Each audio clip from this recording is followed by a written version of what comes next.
નમસ્કાર, આપની સાથે હું છું સેજલ અને અત્યારે તમે જમાવટ પર જોડાઈ ગયા છો. ચાંદીપુરા વાયરસ જે ગુજરાતની અંદર ફેલાયેલો છે એના વિશે માહિતી આપણે પ્રાપ્ત કરવી છે. અને એટલે સ્ક્રીન પર તમે જોઈ રહ્યા છો ડૉક્ટર નિશ્ચલ ભટ્ટ પીડિયાટ્રિશિયન છે આપણી સાથે જોડાયા છે ને એમની પાસેથી માહિતી મેળવવી છે જે પણ માન્યતાઓ ચાંદીપુરા વાયરસને લઈને છે.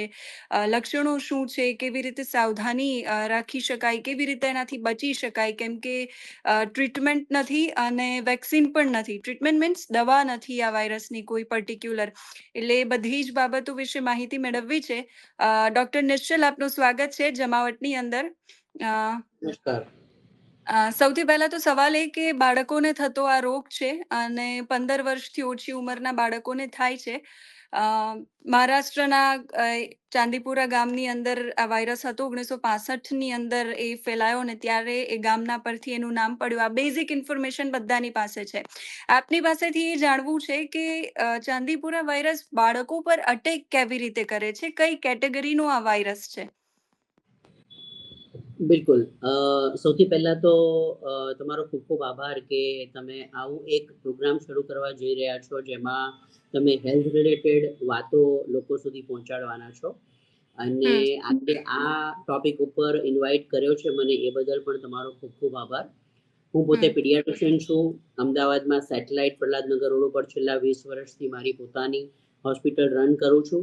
અને હમ બાળકોને જન્મથી માંડીને 18 વર્ષ સુધી અમે ટ્રીટમેન્ટ આપતા હોઈએ છીએ. હવે હમ આપણે જ્યારે ચાંદીપુરા વાયરસની વાત કરીએ તો આ એક વાયરસ છે.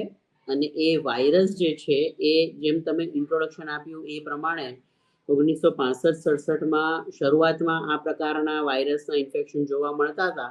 એટલે ત્યાંના વૈજ્ઞાનિકોએ શોધ કરી કે આ શું હોઈ શકે. તો એના હમ ઉપરથી એક ગામના નામ ઉપરથી એનું નામ ચાંદીપુરા વાયરસ આપવામાં આવ્યું. અને હમ એ જેમ આપણે કોરોના વાયરસ હોય છે કે પછી બીજો એડિનો વાયરસ હોય છે કે ઇન્ફ્લુએન્ઝા વાયરસ હોય છે, એ પ્રકારનું હમ એક વાયરલ ઇન્ફેક્શન છે. પણ હમ એ વાયરલ ઇન્ફેક્શનમાં એક એની પિક્યુલારિટી એવી છે કે એ 24 જ કલાકમાં આપણા જે જ્ઞાન તંતુઓ છે એટલે કે બ્રેઇન એના ઉપર હમ સીધું હુમલો કરતો હોય છે. અને એને હમ કારણે 24 કલાકમાં જે પણ બાળકને આ ઇન્ફેક્શન થયું હોય એ બાળક થોડાક સમય માટે આપણને એવું લાગે કે એ જાણે આપણને ઓળખતો નથી, અથવા તો થોડો દિગ્મૂઢ થઈ ગયો છે, અથવા એને સિવિયર હેડેક અથવા તો પેટમાં દુખાવો થાય છે, અથવા તો હમ પછી એને અચાનક જ એ બેભાન થઈ જાય અથવા કન્વર્ઝન આવવાના શરૂઆત થતા હોય છે. અને આ હમ વાયરસનું ઇન્ફેક્શન એવું છે કે જો 100 બાળકોને આ ઇન્ફેક્શન થાય ને તો લગભગ હમ 60 થી 65 બાળકોના ચોક્કસ મૃત્યુ થાય, એટલો ઝડપથી એ ફેલાતો હોય છે. એટલે હમ ડોક્ટરો એનું નિદાન કરીને ટ્રીટમેન્ટ કરે એ પહેલા તો કદાચ આપણે બાળકને ગુમાવી બેસીએ એવી પરિસ્થિતિ થાય. એટલા માટે હમ અત્યારે આપણને આ ચાંદીપુરા વાયરસ વિશે ઇન્ફોર્મેશન મેળવવી અને એના પ્રિવેન્શન વિશે આપણે શું કરવું એના વિશે આપણે ડિટેલમાં વાત કરીએ એ વધારે અગત્યનું છે. હમ. સૌથી પહેલા તો આપે જે રીતે કહ્યું કે બાળકની આપણે સારવાર કરીએ અથવા તો એને બચાવવા માટેના કોઈ પ્રયાસો કરીએ એના પહેલા આપણે બાળકને ગુમાવી બેસીએ.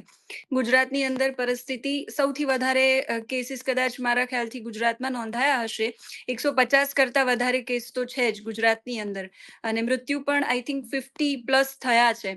તો એ જાણવું છે આપની પાસેથી કે આ વાયરસ છે એ ડેન્ગ્યુ કરતાં કઈ રીતે અલગ છે? અને શું વરસાદની સિઝનમાં જ આ વાયરસ છે એ અટેક કરે છે કે બીજી કોઈ સિઝનમાં પણ આ વાયરસ અટેક કરે છે? સૌથી પહેલા તો ડેન્ગ્યુ અને જે ચાંદીપુરા વાયરસ છે એ બંનેનું ટ્રાન્સમિશન જે છે એ વેક્ટરને કારણે થતું ટ્રાન્સમિશન છે. એટલે હમ એડિસ એજિપ્તી નામનું જે ફિમેલ મોસ્કીટો છે એ ડેન્ગ્યુ વાયરસ સ્પ્રેડ કરે છે. હમ અને સેન્ડ ફ્લાય નામની એક માખી જે મચ્છર જેવી દેખાય છે એના દ્વારા હમ ચાંદીપુરા વાયરસ ફેલાય છે. હવે આપણને હમ સૌને ખ્યાલ છે કે આ બંને જે મોસ્કીટો કહીએ અથવા તો સેન્ડ ફ્લાય કહીએ એ હમ સૌથી વધારે આપણને જ્યારે પાણીનો ભરાવો થતો હોય ત્યારે એ બને અને એનો ફેલાવો વધતો હોય છે. એટલે એ એવરી યર જ્યારે પણ આ થયું છે ત્યારે એ યુઝ્યુઅલી મોન્સૂનના સિઝનમાં જ થયું છે. એટલે હમ કોમનલી આ જુલાઈ ઓગસ્ટ સપ્ટેમ્બર અથવા જૂન જુલાઈ ઓગસ્ટ સપ્ટેમ્બરના મહિનામાં કોમનલી જોવા મળે છે. હવે હમ ડેન્ગ્યુ અને ચાંદીપુરામાં એક મેજર ડિફરન્સ છે કે હમ ડેન્ગ્યુના મચ્છર છે ને એ ચોખ્ખા પાણીમાં બને છે, એટલે એ હમ અર્બન કે રૂરલ બંને જગ્યાએ થઈ શકે, ચોખ્ખાઈ હોય કે ગંદકી હોય એ બંને જગ્યાએ થઈ શકે. જ્યારે હમ સેન્ડ ફ્લાયની એક પિક્યુલારિટી છે કે એ ગંદા પાણીમાં ડેવલપ થાય છે, એટલે એ હમ કોમનલી જ્યાં માટીના ઘરો છે, માટીના ઘરોમાં લીપણ કરવામાં આવેલું છે, એ લીપણમાં ક્રેક પડેલી છે અને પછી વરસાદ પડે છે એટલે હ્યુમિડિટી વધે છે, એ હ્યુમિડિટી હમ વધવાને કારણે આ ક્રેકમાં આ સેન્ડ ફ્લાય નામની માખી જે સ્પ્રેડ થતી હોય છે કે જર્મિનેટ થતી હોય છે કે નંબર્સ એના વધતા હોય છે. એ ઉપરાંત જ્યાં ગોબર છાણ વધારે રહેતું હોય, એનિમલ્સ જ્યાં વધારે એટલે ગમાણ હોય, એ બધી જગ્યા ઉપર આ તમને બહુ કોમનલી સેન્ડ ફ્લાય જોવા મળે. બીજી એક પિક્યુલારિટી આ બે વાયરસ મોસ્કીટો અને સેન્ડફ્લાયની વચ્ચે એ છે કે મોસ્કીટો ઘણી હાઈટ સુધી ઉપર જઈ શકે, જ્યારે સેન્ડ હમ ફ્લાય એક એવી વસ્તુ છે કે જે જમીનથી 3 અથવા મેક્સિમમ 5 ફૂટ જ ઉપર જઈ શકે. એટલે ધારો કે હમ તમારું ઘર ફર્સ્ટ ફ્લોરની ઉપર છે તો એ ત્યાં ઘરમાં આવીને તમને કરડવાની નથી, એ બહુ ક્લિયર છે. એટલે અચ્છા આપણે જો ઘર અને ઘરની આસપાસ ક્લીનલીનેસ રાખીએ, બહુ હમ પાણી ન ભરાય એનું ધ્યાન રાખીએ, તો આ હમ સેન્ડફ્લાય નામની માખી બને જ નહીં. કારણ કે એ રોગ હંમેશા કોઈ એક વ્યક્તિને આ જે ચાંદીપુરા વાયરસ એના શરીરમાં ફરી રહ્યો છે, એ હમ વ્યક્તિને આ માખી કરડે એટલે એના શરીરમાં આ ચાંદીપુરા વાયરસ આવે, એ હમ માખી પછી બીજા વ્યક્તિને જઈને કરડે એટલે એ વ્યક્તિમાંથી આ વ્યક્તિમાં આ વેક્ટર દ્વારા આ વાયરસ ફેલાય, એટલે હમ એ રીતે જ ફેલાતો છે. હવે આપણે એક બીજું જોઈએ કે હમ કોરોના જેમ છે, આપણને એવી ચિંતા થાય કે કોરોના જેમ ફેલાતો તો એમ તો આ નથી ફેલાતો ને, બહુ માણસો હમ ભેગા થાય કે શ્વાસોશ્વાસથી કે ઉધરસ શરદીથી ફેલાય, બિલકુલ નહીં. આ હમ વ્યક્તિથી વ્યક્તિથી થતું ટ્રાન્સમિશન નથી, એટલે શરદી ખાંસીથી એકબીજાના સ્પર્શથી એકબીજાના નજીક રહેવાથી આ વસ્તુ નથી ફેલાતી. આ હમ હંમેશા સેન્ડફ્લાય નામની સ્પેસિફિક જે માખી છે એના કરડવાથી જ ફેલાતો રોગ છે. એટલા માટે જ હમ તમે જોજો કે ટોટલ નંબર ઓછા છે, કારણ કે હમ એ કેટલી બધી વસ્તુઓ ભેગી થાય ત્યારે આ સેન્ડફ્લાય બને. સેન્ડફ્લાય હમ બને તો એને બે એવા વ્યક્તિ જોઈએ કે જેમાં એકને ચાંદુપુરા ઇન્ફેક્શન છે ને એકને નથી, એ એકને હમ કરડીને પછી બીજાને કરડે ત્યારે બીજાને ડેવલપ થાય.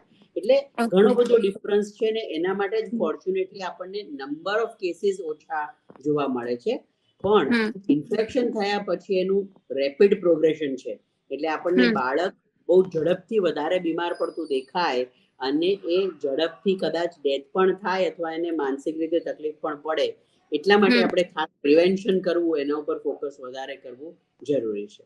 હમ અ, એવું કહેવાય છે કે 9 મહિનાથી 14 વર્ષના, એટલે આમ તો 15 વર્ષથી ઓછી ઉંમરના બાળકોને આ સૌથી વધારે અફેક્ટ કરે છે આ વાયરસ.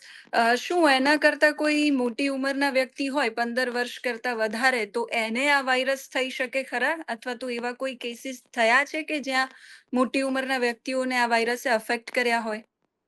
લગભગ એવા કોઈ કેસીસ જોવા સાંભળવામાં નથી આવ્યા. એનું એક મુખ્ય કારણ મને એવું લાગે છે કે જ્યારે આપણે નાના હોઈએ ત્યારે આપણી હમ ઇમ્યુનિટી કમ્પેરેટિવલી ઓછી હોય, પણ જેમ હમ જેમ આપણે મોટા થતા જઈએ એમ એમ આપણને સબ ક્લિનિકલ ઇન્ફેક્શન્સ, એટલે એવા ઇન્ફેક્શન્સ કે જે રોગમાં ન પરિણામે પરંતુ હમ એવા ઇન્ફેક્શન આપણા શરીરમાં જાય કે જેની રોગ પ્રતિકારક શક્તિ આપણા શરીરમાં ડેવલપ થઈ ગઈ હોય, એટલે હમ 14-15 વર્ષ પછી આપણને ધારો કે આવી માખી કરડે અને વાયરસ હમ આપણા શરીરમાં એન્ટર થાય તો પણ એની સામે લડવા માટે ઓલરેડી આપણી પાસે રોગપ્રતિકારક શક્તિ હોય, એટલા માટે હમ આપણને 14-15 વર્ષ પછી મોટા વ્યક્તિઓમાં આ રોગ જોવા નથી મળતો.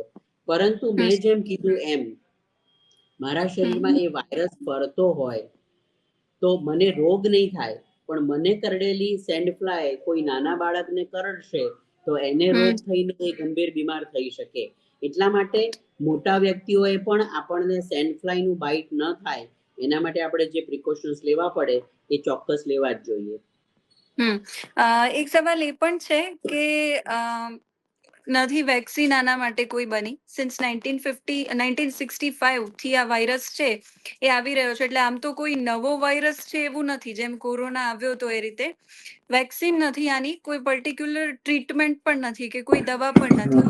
તો એક સવાલ એ છે કે દરેક માતા-પિતાને ચિંતા થાય. સ્વાભાવિક રીતે બાળક બીમાર પડે અથવા તો એને શરદી, ખાંસી કે ફીવર જેવું કંઈ પણ થાય, તો એ બીમાર પડે. એટલે એક તો આપણી પાસેથી એ જાણવું છે કે આના લક્ષણો શું છે અને આનાથી બચી કેવી રીતે શકાય? સાવધાન કઈ રીતે રહી શકાય? બિલકુલ.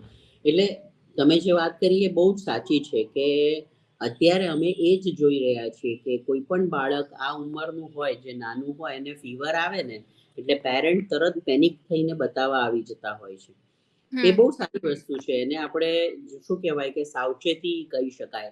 પણ સૌથી હમ, અગત્યની વસ્તુ જે અમે પેરેન્ટ્સને કહેતા હોઈએ છીએ કે પ્રિવેન્શનમાં એક જ વસ્તુ છે કે આપણને ઇન્સેક્ટ બાઇટ ન થાય એના માટે આપણે જે મેક્સિમમ પ્રિકોશન્સ લેવા પડે એ લેવાના. તો એમાં શું હમ, શું કરી શકાય? સૌથી પહેલા તો હમ, આપણે જ્યાં રહીએ છીએ ત્યાં આજુબાજુમાં ગંદકી નથી. જો થાય તો એને આપણે ક્લીન કરાવી દઈએ. પાણી ભરાતા નથી, જો ભરાતા હોય તો એમાં ઓઇલ નાખી દઈએ જેથી મચ્છર કે માખીના લાર્વા એમાં પલપે નહીં, જેથી નવા હમ, મોસ્કીટો અને નવી માખી બને નહીં. હમ, આપણા ઘરમાં કન્ટિન્યુઅસ મોસ્કીટો રિપેલન્ટ અથવા તો એવું કશું ઇન્સ્ટ્રુમેન્ટ મૂકીને ચાલુ રાખીએ કે જેને કારણે આપણા ઘરમાં પણ એવા માખી મચ્છર ન થાય. એ હમ, ઉપરાંત બાળકો છે સ્કૂલે જવાના, બાળકો છે ગાર્ડનમાં જવાના, આપણે એમને બહાર લઈને જવાના. તો જ્યારે પણ આપણે બાળકને બહાર લઈ જવા માટે નીકળીએ એ પહેલા હમ, એમને ફૂલ સ્લીવ્સના કપડાં પહેરાવીએ કે જેથી હમ, મોસ્કીટો અને માખીને કરડવા માટેની ઓપન સ્કીન ન મળે. હમ, બીજું, જે ભાગ ખુલ્લો છે જેમ કે મોઢું છે કે હાથ પગ છે, તો ત્યાં આપણે મોસ્કીટો રિપેલન્ટ ક્રીમ્સ આવે છે એ ક્રીમ્સનો લાઇટ એપ્લિકેશન કરીએ. એ ઉપરાંત છોકરાઓ બાળકોમાં લગાડવા માટે રોલોન્સ અથવા તો હમ, પેલા સ્ટીકોન્સ આવતા હોય છે કે સ્ટીકર્સ આવતા હોય છે કે જે હમ, બાળકોના મોસ્કીટોમાં એક ટિપિકલ સ્મેલ એમાંથી આવે કે જેને કારણે આ બધા ઇન્સેક્ટ્સ એ લોકોથી દૂર રહે. હમ, આ જ મુખ્યત્વે આપણે કેર કરી શકીએ કે ઇન્સેક્ટ બાઇટ કે મોસ્કીટો બાઇટ નહીં થાય તો ડેન્ગ્યુ, મલેરિયા, ચિકનગુનિયા અને ચાંદીપુરા, આ ચારેય વસ્તુથી આપણે બહુ પ્રોપરલી બાળકને પ્રિવેન્ટ કરી શકીશું. હમ, બીજું, બાળકની પોતાની ઇમ્યુનિટી ડેવલપ થાય એના માટે આપણે જે પણ કંઈ કરવું પડે એ આપણે કરવું જોઈએ. એટલે હમ, એમાં સિઝનલ ફ્રૂટ્સ, પછી સિઝનલ અત્યારના વેજીટેબલ્સ જે અવેલેબલ છે એ, પછી હમ, બધા જ પ્રકારના કઠોળ જેમાંથી બાળકને પ્રોટીન મળે એ આપણે હમ, રેગ્યુલરલી બાળકના ફૂડમાં ઇન્કોર્પોરેટ કરવું પડે. હમ, દિવસમાં 2-3 વખત બાળકને થોડો હુંફાળો ગરમ પ્રવાહી કે પાણી અથવા ઉકાળો કે એવું કંઈક આપીએ જેથી ગળું એ હમ, લોકોનું ચોખ્ખું રહે. અને એ ઉપરાંત એ લોકોની ઇમ્યુનિટી બિલ્ટઅપ થાય એના માટે બાળકોના ડૉક્ટરને મળીને નિયમિત જે રોગપ્રતિકારક રસીઓ જે આવે છે જેને વેક્સિનેશન કહીએ છીએ એ આપણે હમ, કરાવતા રહીએ.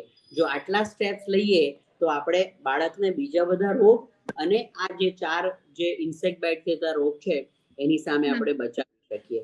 હવે જે તમે બીજો પ્રશ્ન પૂછ્યો કે આના ચિહ્નો કેવા હોય છે, તો હમ, પહેલા 24 કલાકમાં તો એ સિમ્પલ વાયરલ ઇન્ફેક્શન જેવું જ લાગે. બાળકને સામાન્ય શરદી થાય, ઉધરસ આવે, સહેજ ગળામાં દુખે અને તાવ આવવાની શરૂઆત થાય.